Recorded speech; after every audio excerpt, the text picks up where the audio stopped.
한글을 배우면 잡혀간다고요? 지금 홍콩이 발칵 뒤집어졌습니다. 중국어를 거부하는 시민들, 그리고 뜻밖의 시작된 한글 혁명. 단 한 권의 책이 모든 걸 바꿨습니다. 중국 정부가 가장 두려워하는 글자, 한글이 왜 지금 홍콩에서 저항의 상징이 된 걸까요? 지금 그 충격적인 이야기를 시작합니다. 저는 몽콕거리의 좁은 골목에 자리 잡은 홍콩 스토리라는 중고 서점의 주인 이창우입니다. 올해 67, 이 자리에서 35년째 책방을 지키고 있죠. 우리 책방은 크지 않아요. 천장까지 닿는 책장들 사이로 겨우 한 사람이 지나갈 수 있을 정도입니다. 하지만 광동어로 된 책만 모아놓은 이곳은 제 자부심이자 인생 그 자체입니다. 매일 아침 7시 저는 35년 동안 해온 것처럼 낡은 철제 셔터를 올리고 책 먼지를 털어냅니다. 사람들은 제가 고집불통이라고 말하죠. 변화하는 홍콩 속에서 오직 광동어 책만 고집하는 늙은이라고요. 하지만 제게 이 책들은 단순한 종이가 아닙니다. 이것은 우리의 목소리이자 기억입니다. 오늘도 저는 책장 사이에서 시간을 거슬러 올라가는 여행을 합니다. 그런데 최근 제 평화로운 일상의 작은 파문이 일기 시작했습니다. 어느 흐린 오후였습니다. 도어벨이 울리고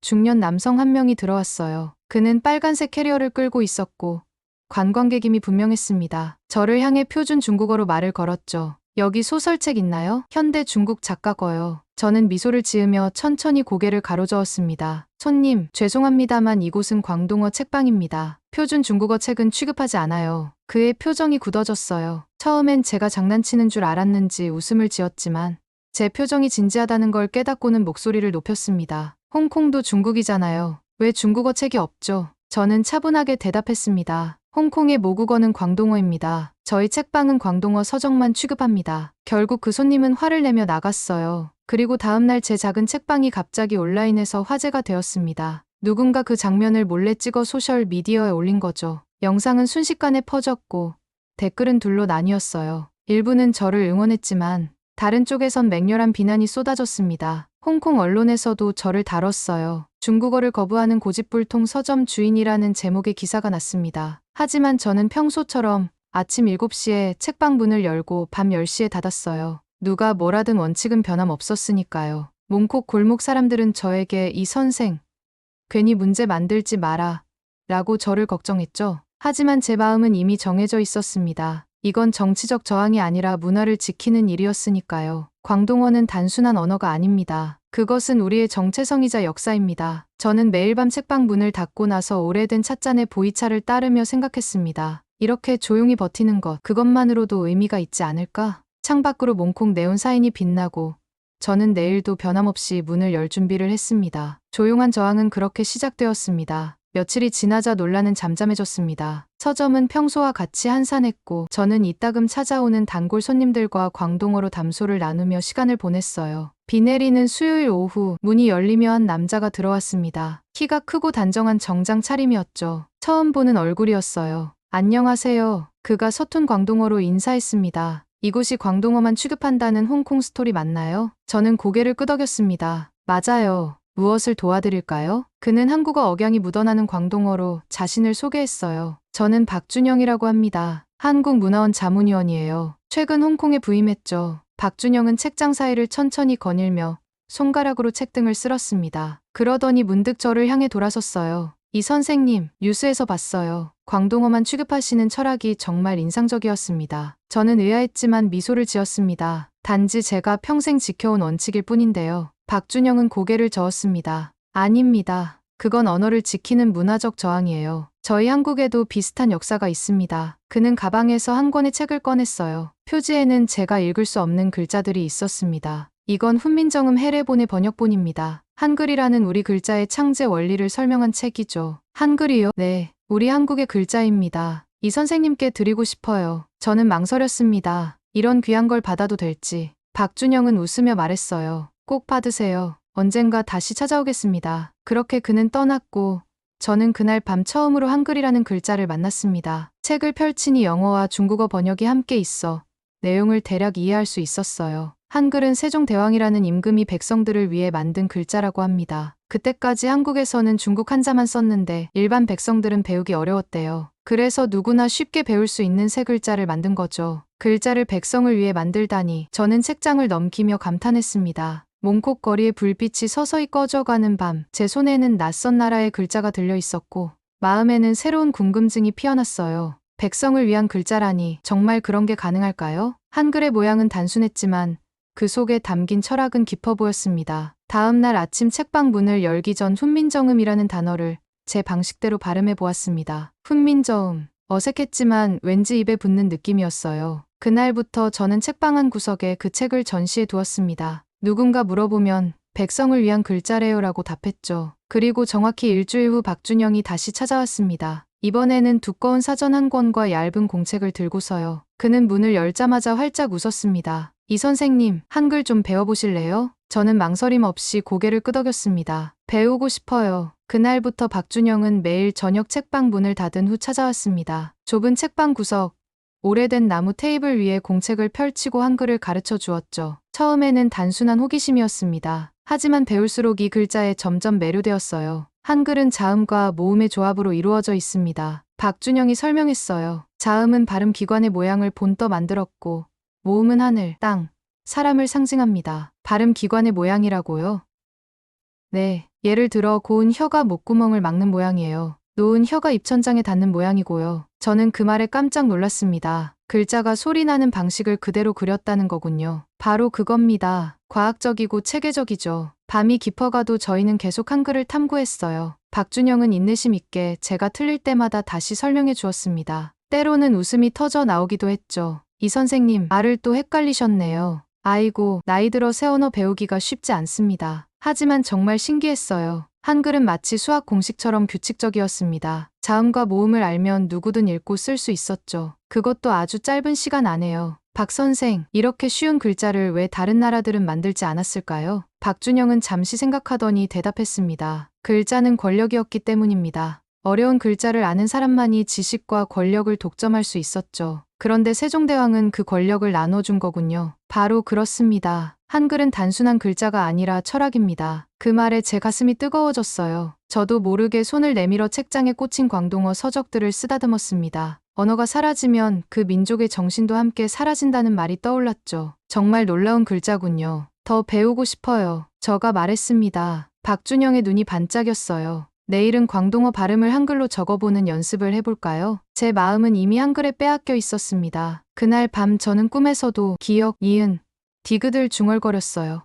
600년 전 먼 나라의 임금이 만든 글자가 이제 제 삶에 들어온 것입니다. 시우찬, 맞았습니다. 고맙습니다를 정확히 적으셨어요. 박준영이 기쁨이 찬 목소리로 말했습니다. 믿기 힘들겠지만 저는 단 이틀 만에 한글의 기본을 습득했어요. 한글은 모든 발음을 논리적으로 표현할 수 있는 체계라 광동어 소리를 적는 것도 가능했죠. 문득 어머니가 손녀에게 읽어주던 동화책이 생각났습니다. 박 선생, 제가 어떤 책을 찾아보고 싶은데요. 책장 깊숙한 곳에서 오래된 아동 동화책 한 권을 꺼냈습니다. 표지에는 작은 별의 여행이라고 적혀 있었어요. 제가 5살 때 어머니가 읽어주던 책이죠. 이 책의 첫 문장을 한글로 적어볼 수 있을까요? 박준영은 웃으며 고개를 끄덕였습니다. 저는 첫 문장을 천천히 읽었고 그는 한글로 받아 적었어요. 그리고 제게 그대로 따라 쓰라고 했죠. 처음에는 어색했지만 글자를 하나씩 완성해 나가는 기쁨이 컸습니다. 한 문장, 두 문장, 마침내 첫 페이지를 다 옮겨 적었을 때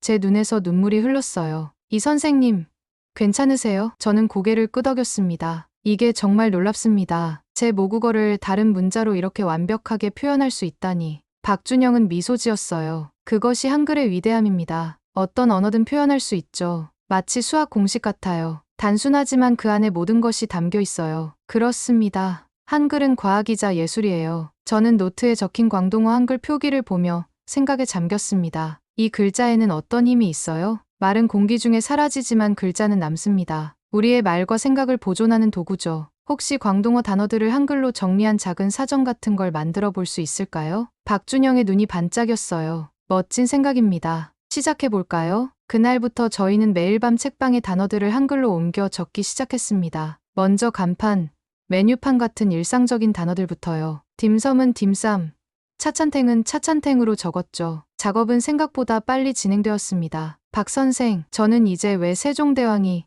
이 글자를 만들었는지 이해할 것 같아요. 어떤 점에서요? 글자가 어려우면 기억과 지식도 사라집니다. 하지만 이렇게 쉬운 글자가 있다면 말을 끝맺지 못했지만 박준영은 제 생각을 이해한 듯 했어요. 우리는 밤 늦게까지 단어를 모으고 발음을 정리했습니다. 책방 한쪽에는 점점 더 많은 한글 표기가 늘어갔어요. 어느 날 아침 저는 결심했습니다. 책방 입구 오른쪽 작은 코너에 광동어 한글 표기 섹션을 만들었어요. 박준영과 함께 만든 단어장과 문장들을 예쁘게 정리해 벽에 붙였죠. 처음에는 아무도 관심을 보이지 않았습니다. 그저 특이한 외국 글자려니 하고 지나갔을 뿐이에요. 하지만 사흘째 되는 날 레이디스 마켓에서 일하는 진 아주머니가 들어오셨습니다. 이 선생, 이게 뭐예요? 이상한 글자네. 저는 웃으며 대답했어요. 한국 글자입니다. 한글이라고 하지요. 근데 여기 쓰인 건 광동어 같은데. 맞아요. 광동어를 한글로 표기한 겁니다. 진 아주머니는 의아한 표정으로 벽에 붙은 종이들을 살펴보았습니다. 그러더니 갑자기 웃음을 터뜨렸어요. 아이고, 정말 신기하네. 소고기 국수가 소오고 국수라고 적혀 있군. 다른 손님들도 하나둘 관심을 보이기 시작했어요. 특히 젊은 학생들이 많이 찾아왔습니다. 그들은 자신의 이름을 한글로 어떻게 쓰는지 물었고 저는 최선을 다해 알려주었죠. 이 아저씨, 이거 배우기 어려워요. 침사추이에서 온 대학생이 물었습니다. 전혀요. 나 같은 늙은이도 이틀 만에 배웠답니다. 그 말에 학생들이 놀랐어요. 정말요? 저희도 배울 수 있을까요? 저는 잠시 고민했습니다. 박준영에게 상의해야 할 것 같았어요. 하지만 학생들의 호기심, 어린 눈빛을 외면할 수 없었죠. 토요일 저녁에 오세요. 간단한 수업을 해볼게요. 그렇게 우리 책방에는 조용한 변화가 시작되었어요. 토요일 저녁마다 5명 정도의 젊은이들이 모여 박준영과 제가 함께 한글을 가르쳤죠. 자리가 부족해 책장 사이에 앉기도 했지만 모두가 즐겁게 배웠습니다. 한 달이 지났을 무렵 차찬탱에서 일하는 리가 들어왔어요. 그는 메뉴판을 들고 있었습니다. 이 아저씨, 우리 메뉴도 한글로 적어주실 수 있나요? 한국 관광객들이 많이 오는데 이렇게 하면 좋을 것 같아요. 저는 기쁘게 수락했죠. 그날 밤 박준영과 함께 메뉴판의 모든 항목을 한글로 표기했습니다. 밀크티는 나이차, 계란 토스트는 다니치로요. 다음 날 리의 차찬탱에 메뉴판이 걸렸고 지나가던 사람들이 호기심에 들어왔어요. 한국인 관광객들은 특히 반가워했죠. 광동어 발음이 한글로 적혀 있으니 주문하기 편했을 테니까요. 저는 문득 깨달았습니다. 이것은 단순한 취미가 아니었어요. 우리는 무언가 중요한 일을 하고 있었습니다. 두 문화가 만나는 지점, 서로의 언어를 존중하며 배우는 공간을 만들고 있었죠. 그냥 재미로 시작한 일인데 저는 웃으며 박준영에게 말했습니다. 어느 화창한 월요일 아침, 문득 건물 관리인이 찾아왔습니다. 그는 평소와 다른 딱딱한 표정이었어요. 이 선생, 화재 안전 점검을 해야 한다는군요. 정부 지시입니다. 저는 의아했지만 따를 수밖에 없었어요. 다음 날 2명의 공무원이 찾아와 꼼꼼히 서점을 살폈습니다. 특히 한글이 적힌 벽면을 오래 들여다보더군요. 이게 뭡니까? 글자로 적은 광동어입니다. 그들은 서로 눈빛을 교환했어요. 공인된 언어가 아닙니다. 철거하셔야 합니다. 저는 항의했죠.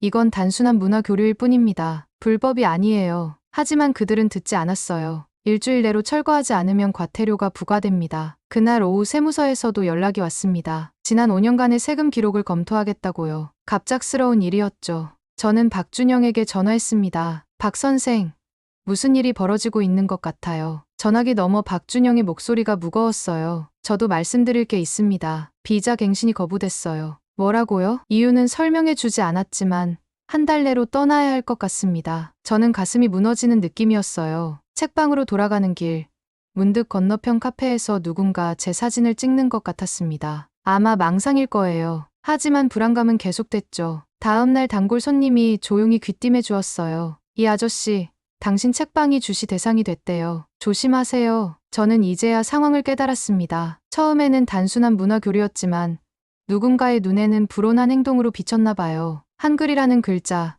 그리고 그 안에 담긴 백성을 위한 문자라는 철학이 위협으로 느껴졌나 봅니다. 그날 밤 박준영이 책방에 찾아왔어요. 그의 얼굴은 피곤해 보였지만 눈빛은 여전히 강했습니다. 이 선생님, 괜찮으세요? 저는 고개를 끄덕였어요. 괜찮습니다. 하지만 우리가 뭘 잘못했는지 모르겠네요. 아무것도 잘못하지 않았어요. 다만 그들이 두려워하는 일을 했을 뿐이죠. 한글을 가르친 게요? 박준영은 미소 지었습니다. 언어는 단순한 의사소통 도구가 아니에요. 정체성이자 힘이죠. 그들은 그 힘을 두려워하는 겁니다. 저는 창밖을 바라보았어요. 몽콕의 밤거리는 여전히 분주했습니다. 사람들은 무심코 오가고 네온사인은 반짝였죠. 겉으로 보기엔 아무것도 변하지 않은 것 같았어요. 하지만 저는 알았습니다. 우리 주변에 보이지 않는 벽이 하나씩 세워지고 있다는 것을요. 어떻게 해야 할까요? 다음 날부터 분위기가 달라졌습니다. 토요일 저녁 한글 수업에 오던 학생들이 하나둘 연락 없이 오지 않았어요. 책방에도 손님이 줄었습니다. 지나가다 들르던 이웃들도 고개만 끄덕이고 서둘러 지나갔죠. 일주일이 지났을 때 15년 단골이었던 진 선생이 찾아왔어요. 그는 항상 역사책을 좋아했습니다. 평소와 달리 주변을 살피며 낮은 목소리로 말했어요. 이 선생, 난 자네를 존경하네. 하지만 이러다 큰일 날 수 있어요. 무슨 말씀이신지 진 선생은 한글 표기가 있는 벽을 가리켰습니다. 저것들 좀 치우게. 괜히 문제 생길라. 저는 가슴이 아팠어요.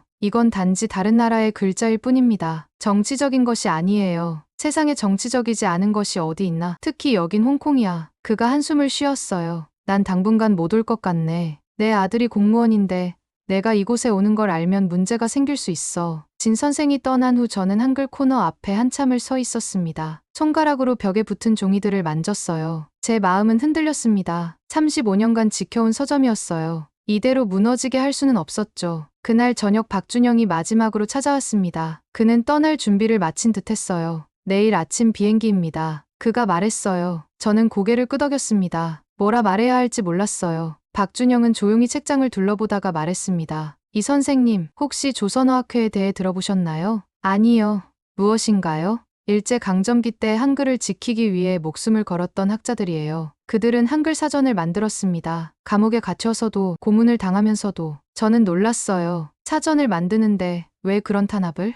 언어는 민족의 정신이니까요. 그들은 그걸 알았어요. 박준영이 제 어깨에 손을 얹었습니다. 언어를 지키는 일은 항상 쉽지 않았어요. 하지만 그만큼 가치 있는 일도 없습니다. 그의 말이 제 가슴에 깊이 박혔어요. 문득 어머니가 광동어로 들려주시던 옛 이야기들이 떠올랐습니다. 그 이야기들이 사라진다면 우리의 정신도 함께 사라지는 것 아닐까요? 박 선생, 제가 마침내 입을 열었어요. 한글을 계속 가르치고 싶습니다. 박준영의 눈빛이 변했어요. 그는 제 얼굴을 자세히 살펴보더니 미소를 지었습니다. 그럴 줄 알았어요. 내일 떠나기 전에 마지막 선물을 드리겠습니다. 그가 가방에서 작은 상자를 꺼냈어요. 안에는 한글 글자 도장 세트가 있었습니다. 이걸로 계속하세요. 제가 없어도. 박준영이 떠난 지 일주일이 지났습니다. 서점은 조용했고 한글 코너는 철거했지만 그 자리에는 여전히 빈자리만 남았어요. 저는 매일 밤 혼자 한글 공부를 계속했습니다. 박준영이 남긴 교재와 도장으로 조금씩 실력을 쌓았죠. 그날은 비가 많이 내렸어요. 밤 9시가 넘어 이제 문을 닫으려던 참이었습니다. 문득 도어벨이 울렸고 비에 흠뻑 젖은 중년 남성이 들어왔어요. 그는 주변을 살피더니 문을 굳게 닫았습니다. 이창호 선생님 맞으신가요? 저는 경계하며 고개를 끄덕였어요. 그렇습니다만 곧 문을 닫을 시간인데요. 제 이름은 장류회입니다. 그 이름을 듣는 순간 저는 숨이 멎는 듯했어요. 장류회, 1989년 민주화 시위를 주도했던 인물이었습니다. 그 후로 공개석상의 모습을 드러내지 않았던 사람이죠. 정말로 장 선생님이신가요? 그는 미소로 답했습니다. 오래전 이름입니다.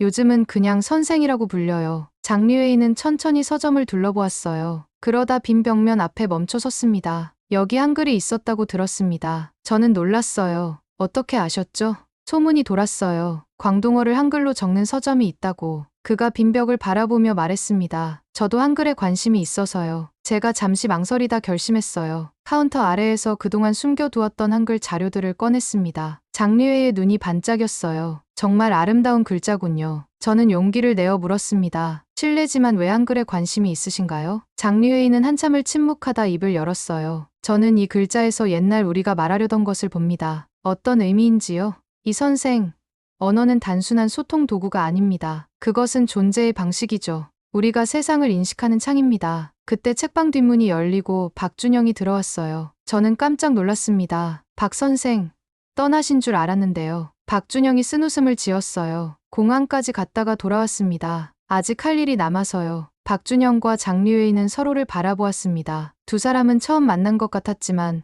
무언가 통하는 것이 있어 보였어요. 한글은 소리이자 정신입니다. 박준영이 말했어요. 장류회가 고개를 끄덕였습니다. 그 정신, 홍콩에 남아 있었군요. 그날 밤 우리 셋은 밤 늦게까지 이야기를 나눴습니다. 장류회는 1980년대 학생 운동에 대해, 박준영은 한국의 민주화 과정에 대해 들려주었죠. 저는 그들의 말을 듣고 또 들었어요. 밤이 깊어 갈수록 제 마음속에서는 무언가가 단단해졌습니다. 떠나가는 사람들이 있어도 남아서 지켜야 할 것이 있다는 확신이었어요. 장류회의 방문 이후 저는 결심했습니다. 한글 코너를 다시 설치했어요. 이번에는 더 크게, 더 분명하게 말이죠. 당국의 압박은 계속되었지만 제 마음은 이미 정해져 있었습니다. 소문은 빠르게 퍼졌어요. 이창호의 서점에서 한글을 가르친다. 처음에는 2~3명이었습니다. 그러다 10명, 20명으로 늘어났죠. 젊은이들뿐만 아니라 노인들도 찾아왔어요. 서점은 너무 좁아져서 수업을 더 이상 진행할 수 없었습니다. 이대로는 안 되겠어요. 박준영이 말했어요. 그는 여전히 홍콩에 머물고 있었습니다. 비자 문제는 어떻게 해결했는지 모르겠지만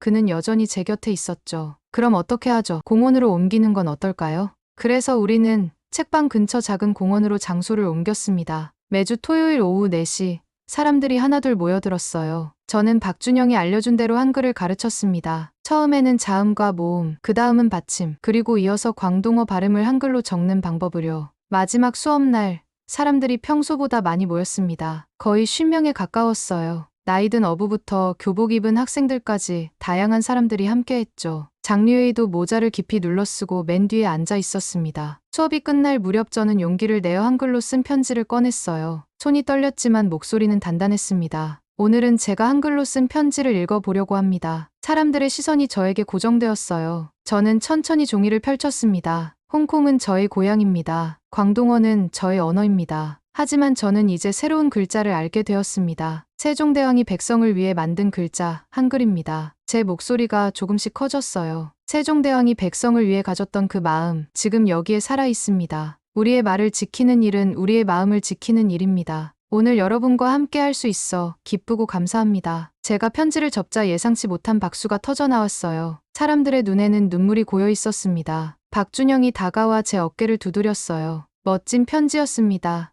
이 선생님. 그날 밤 집으로 돌아가는 길에 누군가 제 뒤를 따라오는 것을 느꼈어요. 돌아보니 2명의 남자가 서 있었습니다. 그들은 공무원 신분증을 보여주었어요. 이창호 씨, 내일 아침 9시에 경찰서로 출두하셔야 합니다. 제 가슴이 철렁 내려앉았지만 목소리는 담담했어요. 무슨 일로요? 불법 집회 및 미승인 언어 교육에 관한 조사입니다. 그들이 떠난 후 저는 오랫동안 밤하늘을 바라보았습니다. 별들이 유난히 밝게 빛나는 것 같았어요. 마음속으로 다짐했습니다. 이제 돌이킬 수 없다. 그래도 괜찮아. 경찰서에서의 조사는 길고 지루했습니다. 질문은 계속해서 반복되었어요. 왜 한글을 가르쳤습니까? 누가 지시했습니까? 정치적 의도가 있었습니까? 저는 계속 같은 대답을 했습니다. 그저 새로운 문자를 배우고 가르치고 싶었을 뿐입니다. 일주일 후 세무당국에서 막대한 세금 고지서를 보내왔어요. 지난 5년간의 미납 세금이라고 했지만 저는 항상 성실하게 세금을 내왔습니다. 이의를 제기했지만 소용없었어요. 건물주에게도 압력이 들어갔는지 갑자기 임대료를 2배로 올린다는 통보가 왔습니다. 모든 길이 막혔어요. 35년 동안 지켜온 서점을 더 이상 유지할 수 없게 된 것이었습니다. 하지만 이상하게도 마음은 평온했어요. 마치 오랜 여정의 끝에 도달한 것 같은 느낌이었죠. 폐업 공고를 내고 물건들을 정리하기 시작했습니다. 소식을 들은 단골 손님들이 하나둘 찾아왔어요. 그들은 마지막 책을 사가면서 조용히 응원의 말을 건넸습니다. 마지막 날, 책방 문을 닫기 전에 차찬탱에서 일하는 리가 찾아왔어요. 그는 평소와 달리 진지한 표정이었습니다. 이 아저씨, 제안이 있어요. 무슨 제안인데? 저희 차찬탱 옆에 작은 공간이 하나 있어요. 거기서 새로 시작하는 건 어떨까요? 저는 무슨 의미죠? 책방은 아니지만 차와 책이 있는 공간을 만들어 보는 거예요. 한글도 가르칠 수 있고요. 리의 제안은 진심이었습니다. 그는 이미 계획을 세웠더군요. 작은 공간이지만 탁자 몇 개와 책장을 놓을 수 있었어요. 차를 팔고 책을 읽고 때로는 조용히 한글을 나눌 수 있는 장소였습니다. 한 달 후, 우리는 새 공간을 열었어요. 이름은 자모다방이었습니다. 자모는 한글의 자음과 모음을, 다방은 차를 마시는 장소를 의미했죠. 공간은 작았지만 분위기는 따뜻했어요. 벽에는 이렇게 적혀 있었습니다. 한글은 잊힌 사람들의 목소리를 다시 깨우는 문입니다. 자모다방은 책방보다 더 많은 사람들로 북적였어요. 아침에는 노인들이 차를 마시러 왔고 오후에는 학생들이 책을 읽으러 왔습니다. 저녁에는 조용히 한글 수업이 진행되었죠. 언어는 단순한 소통의 도구가 아니라 우리의 정체성이자 역사 그리고 미래입니다. 오늘의 사연을 쓰면서 느낀 것이 한 가지 있습니다. 언어와 문화를 지키는 이들의 마음은 실제보다 더 진실합니다. 한글은 단지 한국의 문자 그 이상입니다. 한글은 한국의 글자이지만 그 철학은 세계 모든 사람을 위한 것입니다. 그것은 소수자와 평범한 이들을 위한 목소리이며 저항의 언어이자 희망의 씨앗입니다. 지금 이 순간에도 세상의 수많은 작은 서점과 골목, 교실과 다방에서 언어는 살아 숨쉬고 있습니다. 그 조용한 소리들이 세상을 바꿔갑니다. 오늘의 사연은 어떠셨나요? 재미와 감동이 있었다면 구독과 좋아요 부탁드립니다. 감사합니다.